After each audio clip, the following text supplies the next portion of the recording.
morning, good afternoon, good evening. So wonderful to see comrades and friends here. Welcome to Tempest monthly forum on building revolutionary organization. My name is Lee Wengraf. I'm with the Tempest Collective. I'm based in New York City, and I'm going to be moderating today. We have a really great lineup of speakers from a number of places around the globe, discussing a number of movements from around the globe. And we want to bring people together just to begin to grapple with some of the challenges and questions, some very urgent questions facing the global left today, and to really carve out some space to generalize from these experiences from a range of different contexts in building organization, from a number of places, a number of range of levels of class struggle and so on, from the US, for example, where the level of social movements is at a lower point, to a place like Sudan, actively engaged in a revolutionary moment, and of course, Spain and Argentina and a number of other experiences we'll be talking about here today. So without too much further ado, what I'll do is introduce each speaker in turn as they speak. And we're going to hear from all four of them for about 10 minutes, and then we're going to throw open the floor for discussion.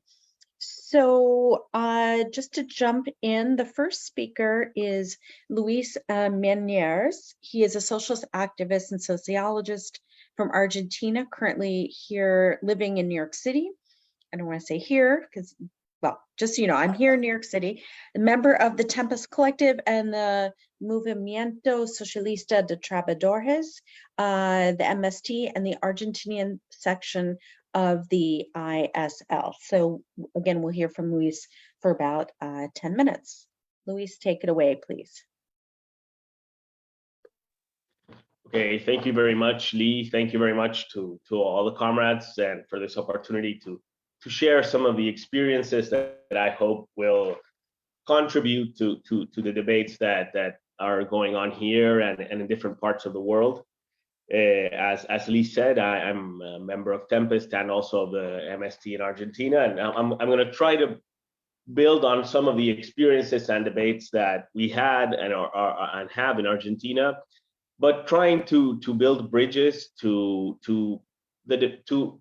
try to extract some conclusions that are broader, that can speak to the challenges of the revolutionary left more internationally, that I think that beyond specific national situations and specific national characteristics, which are always incredibly important, there are also many challenges that are common to a socialist and revolutionary left internationally. So the first thing is that I would like to try to sort of define what I think is this challenge. And in a sense, the challenge is, I think, how to build revolutionary organizations that are rooted in the struggles of the working class and all of the oppressed, and that are capable of organizing and influencing broad layers of these sectors to play a decisive role in the class struggle. So in other words, I mean, this sounds like a lot, but in other words, I mean, it's how do we move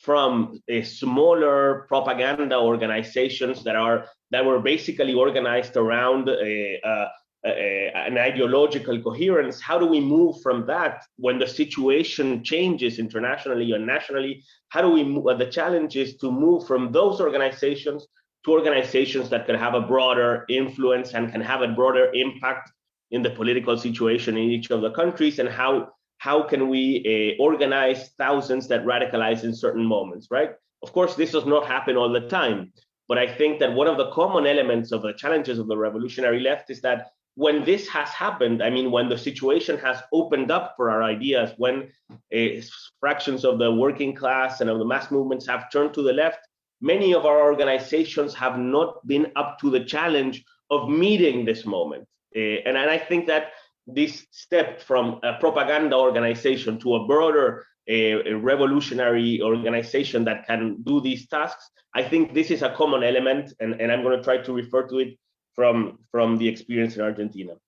Of course, in Argentina, this debate was rooted in the 2001 experience, the Argentinazo, which was a mass popular uprising, which was in which a broad section of the working class and of the middle class and students, etc., turned to the left quite radically and quite quickly. This had different expressions. Many of you may know some of them. I'm going to briefly refer, but the popular assemblies, las asambleas in different parts, especially in Buenos Aires, but around the country, which brought people together to debate a whole range of issues in sort of a direct democracy model that debated like a lot of issues, and in which the left played a role. The piquetero movement, the unemployed workers movement, the students movement, and in all of these, the revolutionary left, which was essentially composed of relatively small groups, amongst them the MST, which had come from the MAS, which was probably the largest, not probably, definitely the largest revolutionary party in Argentina in the 1980s. It had more than 10,000 members. But the crisis of that party had left smaller groups, which arrived to the Argentinazo essentially as relatively small groups, which were suddenly playing important roles in the class struggle. For example, the revolutionary socialist left, the MST, and other organizations won the leadership of the main student federation in the country, the Federación Universitaria de Buenos Aires, which is the student federation that groups 300,000 students of the biggest university in the country.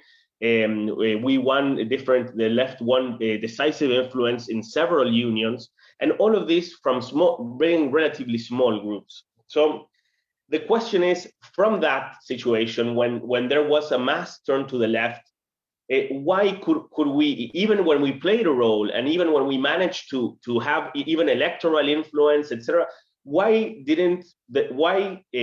couldn't we emerge?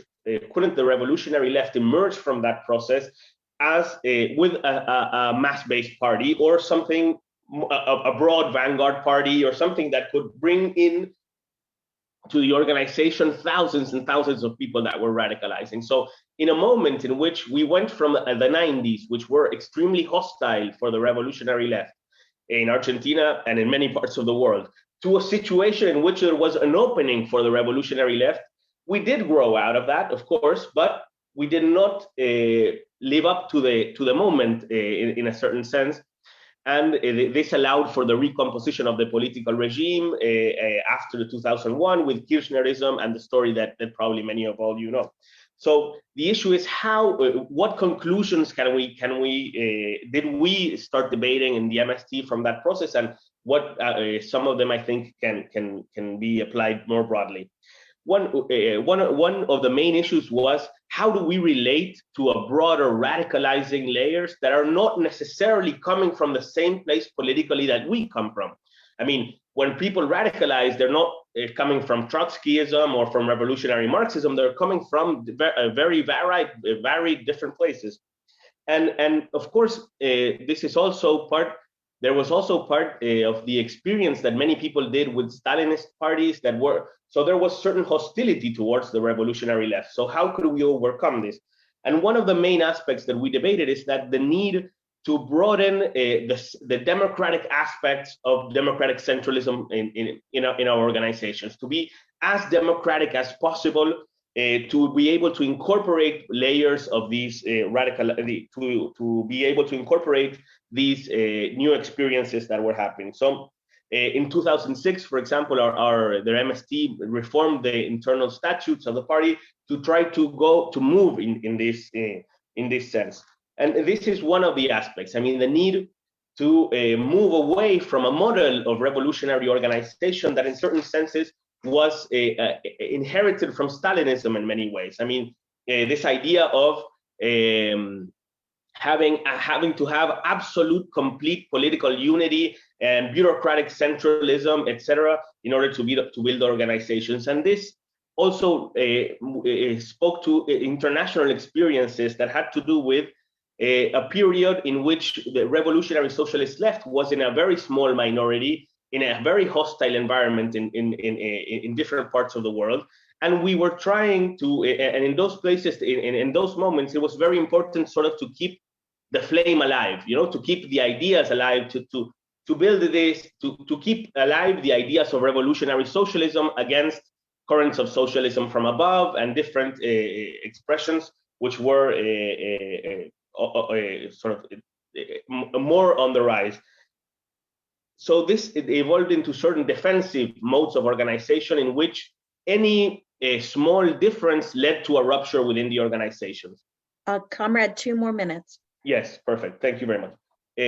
This led to a model of organization in which complete political and ideological unity was necessary before anything else. So this led to a model in which any small difference led to a rupture within the organizations and broke the possibility of moving from a small propaganda organization to something that has broader political influence. So a second conclusion beyond the question of the internal democracy is the need for to move from this very defensive model. The third thing, and this is the last that I want to say, is the question of internationalism as a practical thing, not only as a theoretical position or a moral stance. I mean, we are internationalists because there is a practical question about being internationalists. That is, if we build international organizations, within them we can incorporate different views from different traditions that have shaped the revolutionary socialist movement. Today, there is no single current within the revolutionary socialist movement internationally that can claim to have the answers to all of these questions. And probably the answers to some of these questions are going to come from the convergence of different socialist traditions, revolutionary socialist traditions, which have been built for the last 50 or 60 years. So there is a need to build these broad international organizations as well, and also to debate how we can build revolutionary organizations, taking some of these lessons so we can move away from being small propaganda groups and meet the moment of a broader radicalization. That's all for now. Thank you. Thanks so much, Luis. That was great. Okay, so now we're going to move into our next speaker, Rabab Elnaiem.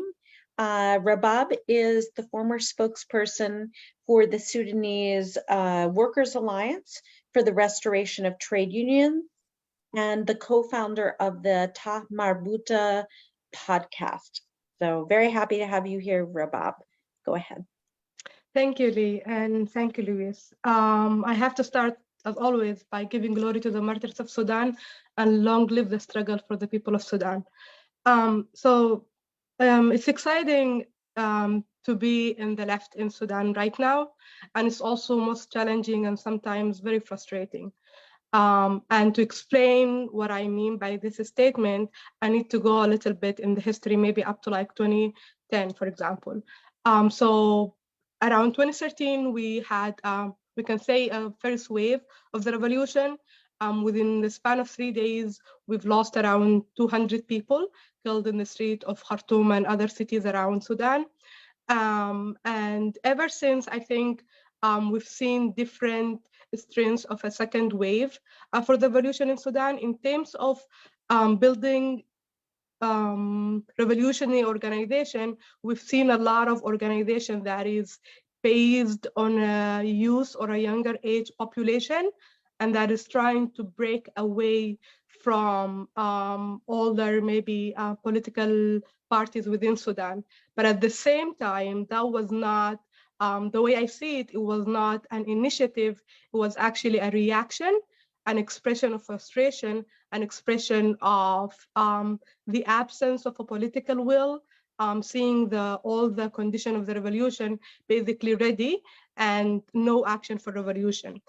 So within all of that, we've seen a lot of voluntary work, a lot of people trying to take, to build more of a dual power situation, but without an ideology, without a radicalized working class without a radicalized everyday people. So they were trying basically to substitute the state by doing a lot of, let's say, volunteer NGO type of work. And all of this developed, and we've seen within 2018, the rise of the Sudanese Professional Association, and the first big introduction into the public sphere in Sudan was based on a minimum wage study. And within the second, or let's say the third wave of the revolution, which is December 2018, we've seen the people taking to the street, demanding bread, demanding a better health service, but at the same time waiting for some leadership, some type of leadership. And the Sudanese Professional Association was basically thrown into that situation without necessarily having the right ideology or the right theory, and they're trying to practice and lead the people on the street. That was one of the first, I guess, lesson that we've learned is within the Sudanese Professional Association, it's a very formal sector, formal economy type of sector, but at the same time, Sudan economy is based on the informal sector, is based on the service sector rather than the production sector. So to begin with, the Sudanese Professional Association, although they do really speak of a lot of workers, but at the same time, they don't necessarily have a build from below up, right? So that was one of the first issues. Within 2013 and evolving until 2018, and right now, we've seen the rise of resistance committee based on neighborhood and also based on workplaces. But within that, these are the same groups that were trying to break away from politics, as if politics or having an ideology of being radicalized is almost frowned upon. And that's why we see even the first slogan of the revolution, "Just Fall," does not really speak of building what do we want after fall of the previous regime? What do we want? Do we want socialism? Do we want state capitalism? What are we trying to achieve? We've seen also the development of the slogan, but I think one of the lessons that we need to focus on right now in Sudan and definitely around the world is how to radicalize the everyday people, and that the everyday people are already engaged within the slogan, but we need to do the work of actually translating the slogan into a political movement with a very clear bias towards socialism, towards building institutions from below. And I back to the statement that I started with is this is the most exciting time to be on the left in Sudan. It's also the most frustrating time because there is a lot of drift, a lot of disconnect within the left itself. There is a lot of talk of people waiting for a revolutionary party, as if that revolutionary party is going to come up out of nothing or just be built overnight, right? And whatever political parties that exist right now and that are adopting basically the three slogans of the revolution, whether it was the first slogan of Just Fall or the second slogan of Freedom, Peace, of Justice, or the three no's right now: no negotiation, no compromise, and no legitimacy to the army. The frustration and the lack of the ability to see your struggle, your personal struggle within the bigger struggle, kind of create that drift and that disconnect, which basically doesn't allow a lot of room for building those revolutionary organizations from below. For example, we see this a lot within the feminist agenda, for example, in Sudan, right? We have a younger population who basically their struggle is not necessarily aligned within the larger struggle. They don't see their struggle within the struggle.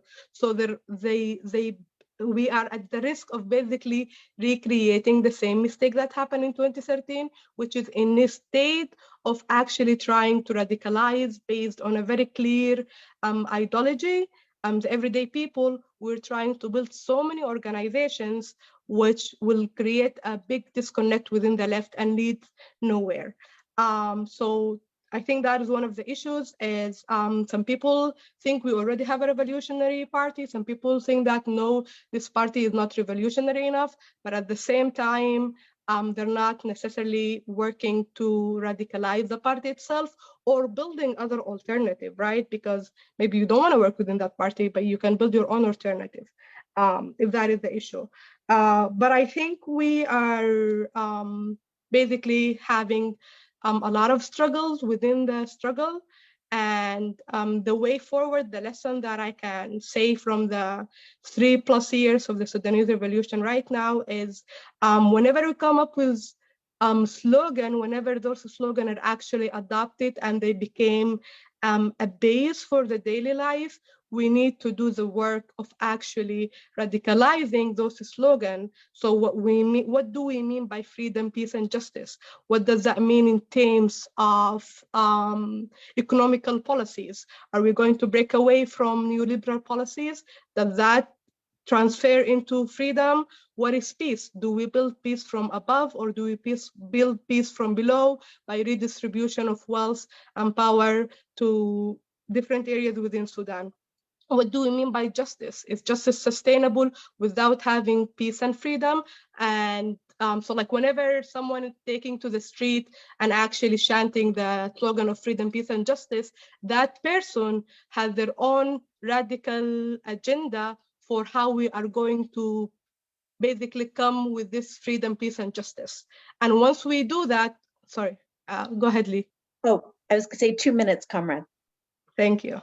So basically, whenever we have that radicalization of the slogan itself and bringing it to the daily life, we are closer to the dual power situation. We are trying to be, technically we are in a dual power situation, but at the same time, we don't have a strong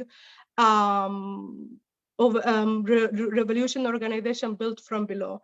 I think I'll stop here and I'll take it from the discussion. Thank you.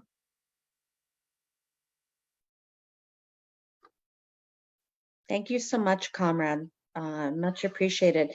Before I bring in Andrew, I just want to let everyone know, for those of you who are listening to the live stream on Facebook, if you'd like to join the discussion on, if you'd like to participate in the discussion, ask a question, etc., please log into Zoom, and I'll repeat this announcement in a little bit.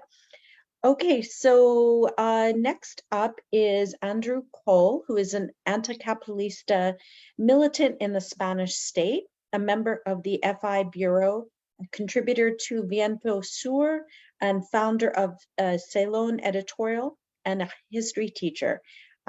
Great to have you here, comrade. Hello, thanks for the invitation. So, well, very briefly, I'll try to talk about the experience, the main political experience I've had here recently, as you know, is obviously the building of Podemos at the time, and also try to explain why and how we left that initiative when it turned to sort of mainstream politics. So the first thing to take into account is that Podemos was possible due to a very particular political and economic situation during the crisis of 2008 and a very severe regime crisis here in Spain, where the monarchy, the main political parties, judiciary power, and also the national question were all in a very big political crisis. And Podemos had also two premises. One was obviously the Indignados movement in 2011, a radical revolt against the economic and political system, including the main parties and the main unions, due to their passive attitudes towards the crisis. And then the Syriza hypothesis, that was a new sort of independent party, non-sectarian, independent from the Socialist Party, that had a role and strong links with social movements. So we were at the time when the Indignados movement, probably one of the currents of the Marxist left that had an active role in that movement. Other organized currents were very sort of critical and denounced it as petit bourgeois and so on. And in this framework, we always insisted in the need to have also a political alternative on a middle term, and to try to transform all this revolt into a concrete program and project. So from this point of view, we had to fight a double illusion. When we had the rise of the movement, we had to insist balance all the sort of movimentist anti-party illusion, what in Ben Said's words, the social illusion, think that this is enough in itself for an alternative. And then later the electoralist, governist, and reformist, the sort of political illusion, as Ben Said posed it, when we built Podemos. And in some cases, the same comrades went from one side to the other, and we had to bend the stick on this issue too, to have a balance and a coherent policy, both in the movement and then when we built the new party. So our role was to try to build a new radical party linked to new generations. And this was a result of an agreement with Pablo Iglesias and his very close team of comrades and our organization at the time.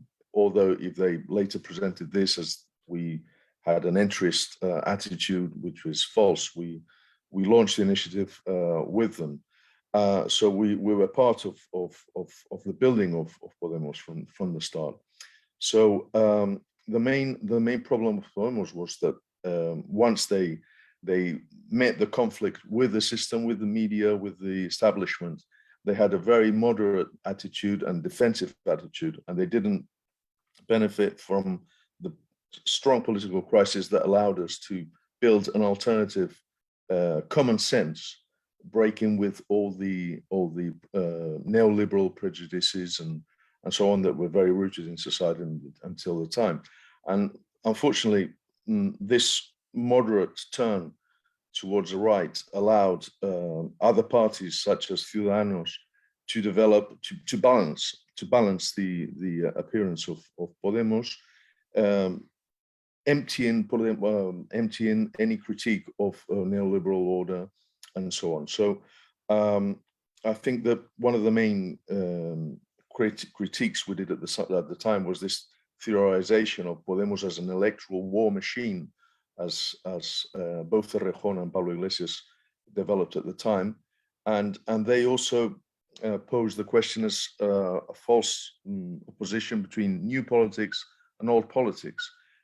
This was useful against the establishment, but in the meantime, it was also useful to criticize a more militant left that had a more democratic procedure and internal organic existence. And in the meantime, they developed this communicative Bonapartism, we could say, that was also opposed to internal democracy and more clear procedures to have proportional leadership bodies, etc. And also this idea that they were constantly opposing electoralist urgency versus a patient party building, educating and structuring to build more on a medium term. So from the beginning, we had these, at first 2 souls of Podemos, later we had 3, Eurocommunist view by Iglesias and his team, a more populist view by Errejón. And our main battle was always to struggle to keep the extra-parliamentary centrality of the new party, and also the task of renewing labor and social movements as a whole. So this was our main approach, and our theory was the need of a movement party, broad pluralistic movement party. So this was our aim. We were defeated, maybe because we underestimated the strength of this Bonapartist rule and media influence of the central leaders. But the main strategic delimitation for us was to have total independence of social liberal parties, mainly PSOE, and also a critical balance sheet of the defeat of Syriza, the Tsipras government in Greece, because we thought that if they had been defeated in Greece with a moderate orientation, if we ever had any chance of reaching power as Podemos, the reaction of the establishment of the European Union would be even more harsh and even more radical against any change. And unfortunately, the leadership of Podemos had the total opposite view. No, Spain's far too important to be treated in the same manner as they've treated the Greek people and so on. So I think there was no kind of critical assessment of the lessons of Greece. And unfortunately, after that, that accelerated the adaptation of the leadership to the political regime, accepted capitalist economy and the EU framework. So from then onwards, we had to struggle to regroup as many comrades possible to break away, because we thought we couldn't have any political coherence remaining inside Podemos if they joined the Sanchez government, as they eventually did. So unfortunately, this is a bit the story of our experience there. I must say that we survived, because we always struggled to maintain an independent revolutionary organization with strong strategic references and a cadre education agenda. Our own summer universities, very similar to your to initiatives like Marxism or so. And excuse me, comrade, just 2 minutes. 2 minutes, fine, I'm finishing.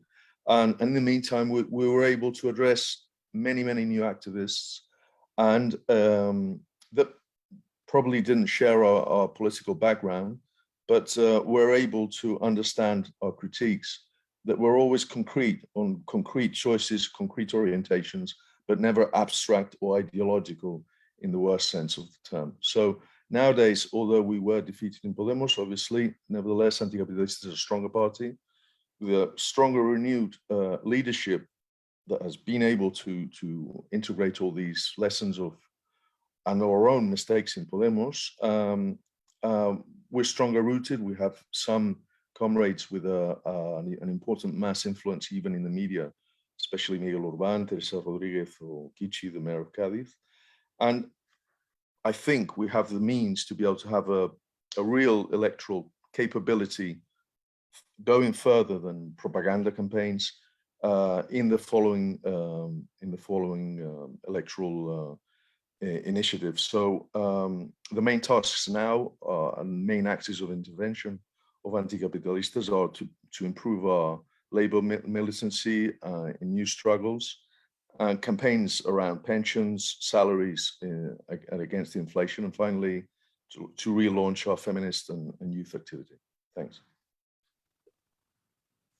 Thank you so much, comrade, and thanks again to Rabab and Luis as well. A really fantastic discussion from all three of you so far. And so with that, we're going to turn to the final speaker, Natalia Tylem, who is based in New York and is a founding member of the Tempest Collective.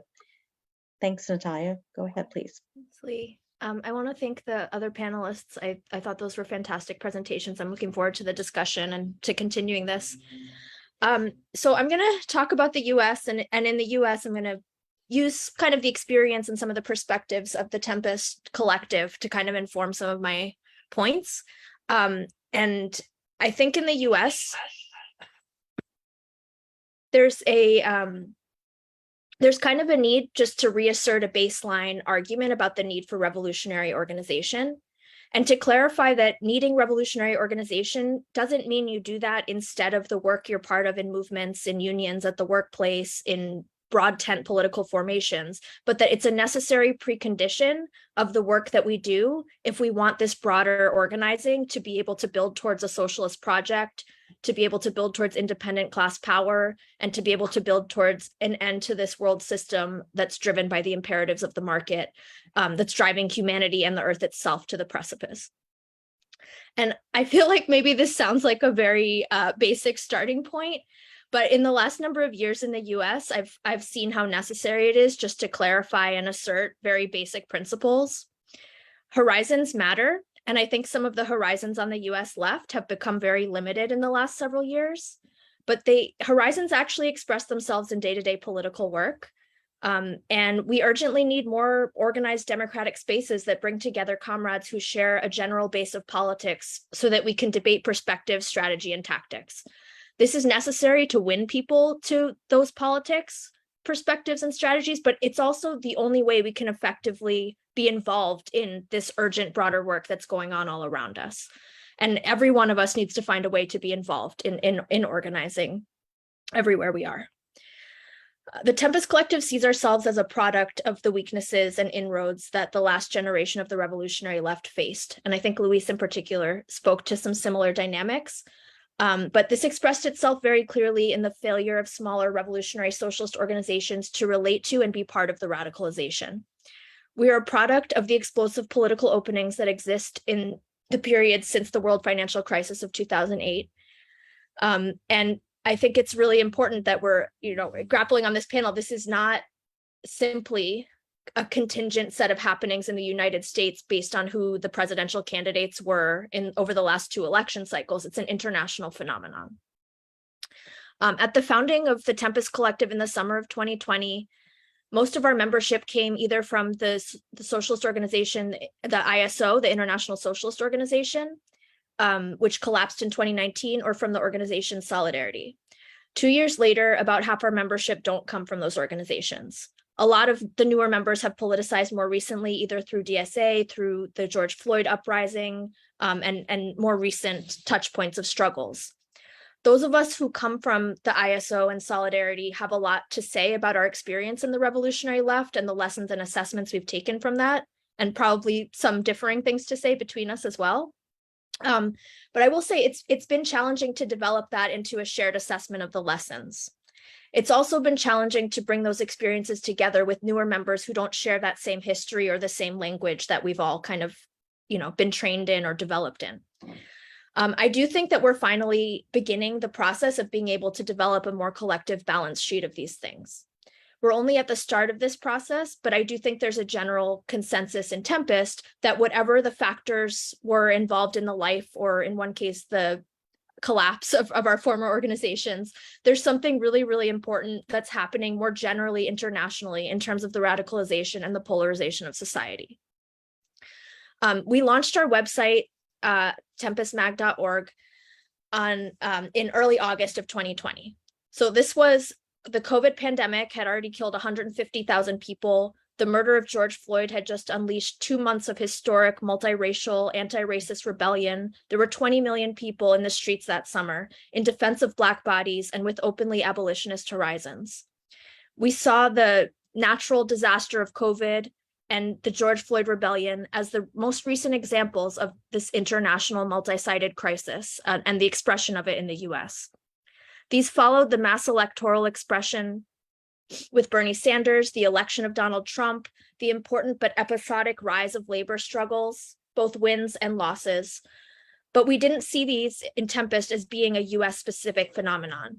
They're part of an international experience that includes the debt crisis in Greece and Spain, the rebirth of reformism with a populist face like Corbyn, Mélenchon, Iglesias, the political revolutions and also the subsequent reactions to them in the Middle East and North Africa, and the contradictory role of the pink tide governments. And I want to quote from our launch editorial when we launched Tempest. The socialist movement in this country has not always been an outside negligible force. For decades of the last century, it was an integral part of working class communities, politics, and struggle. It was the force which built the labor movement, which later helped support and sustain civil rights struggles, which ensured the ruling class's concessions of the New Deal era had to be made, and which opposed decades of bipartisan imperial policies. It was a relentless internationalism and principled opposition to all forms of oppression that made these and other victories possible. The coerced separation of our movement from our class is a wound from the middle of the last century, yet it is a live wound, which makes itself felt broadly in our organizing and in our personal lives. And it concluded, if there is a single imperative which drives the Tempest project, it is not letting this opportunity be lost. The left must lay the foundations for independent and democratic organizations of self-activity and struggle, and must ensure that these organizations are deep-rooted and organically reflect and represent the working class. To do this also requires us helping recohere a resurgent revolutionary current. This editorial pointed at the political promise, a silver lining of the growing objective crises we face that can be seen in the growing audience for radical, abolitionist, socialist, and revolutionary politics.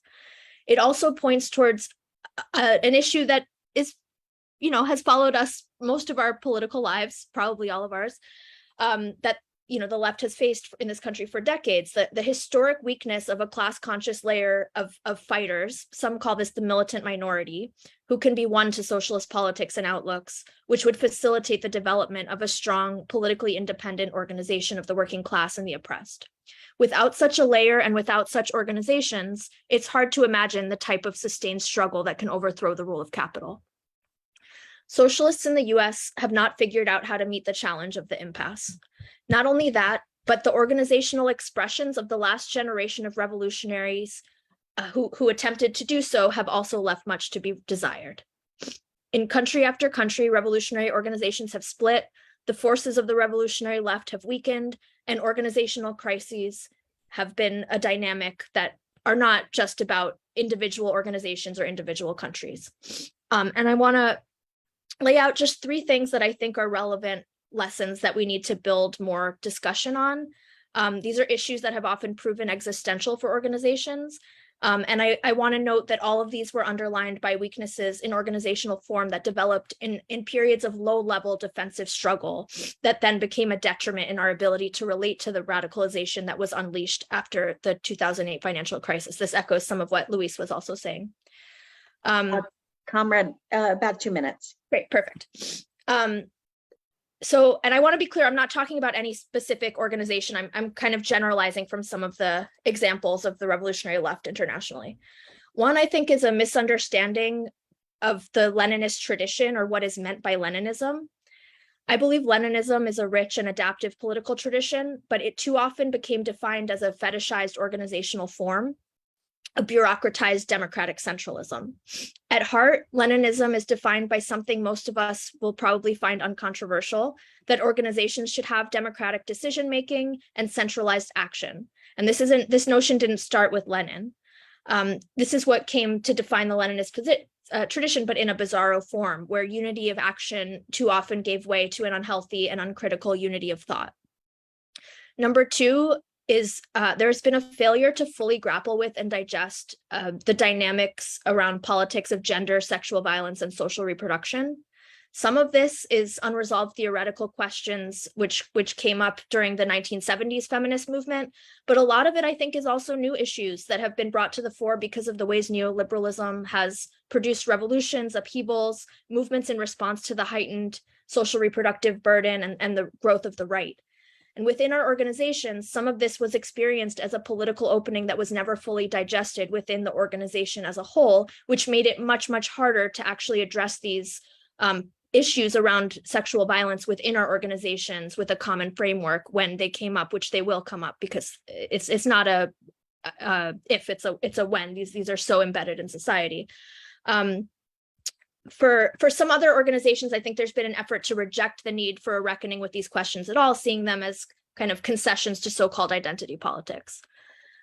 Third, there's been a failure to fully grapple with the problem I mentioned above, which David McNally has written about for Tempest, following Hal Draper and Duncan Hallis from earlier generations, the challenges of the lack of an actual working class vanguard in all of its diversity in the United States and in much of the world, means that we have to start by advocating the possibility of such a vanguard instead of being able to point to what it does and its might. This is intimately tied with how we understand our goals and how we build in a non-sectarian manner with a modesty of what we do and don't represent as small groups of revolutionaries. And I'm going to wrap up. I'm going to wrap up now. Whatever the challenges represented by the problem we face of not yet having a vanguard, we need subjective revolutionaries to come together into explicitly revolutionary formations. We believe in the need for revolutionaries to be organized together, not instead of the broader political work, but because of the broader political work. Organizing with small groups of people is not the same thing as organizing in a sectarian way. And on the flip side, we have to not privilege small group life over the prioritization of also building those broader formations. The left is healthier with a broad, healthy socialist milieu, and we welcome and defend that. We think it's a mistake to reject with a single stroke the broad party experiences. In the US, I think you could say DSA was an element of that broad party experience here, and we have much more to learn from other countries on this. I'll just wrap up by saying I think Tempest has felt the weight of the COVID moment. For years, we've been limited to online forums, which are important, but also are self-selecting and make it hard to be able to develop the type of audience that and that we know is out there for revolutionary politics. And I think moving towards more local work is something that we're gonna that we're starting to really start to make inroads on. So I'll just wrap up. I will say Tempest does not have it all figured out, but we believe like urgently in the need to be able to address these questions, to figure them out together. And we don't think you can figure them out as, you know, as individuals in the broader movement. We need more spaces like this to have these discussions. And I welcome anybody who's interested to join Tempest if that project sounds like what you're looking for. Thank you so much, Natalia. Great to have that contribution. And again, thanks to all 4 speakers. Really fantastic so far. We have a really nice crowd here so far, so I'm sure that there's a lot of people who want to participate in this discussion. Just again, if you are watching the live stream on Facebook and you want to join the discussion, please switch over to the Zoom so you can join in. And what we're going to do now is, I think we have about an hour or so for discussion.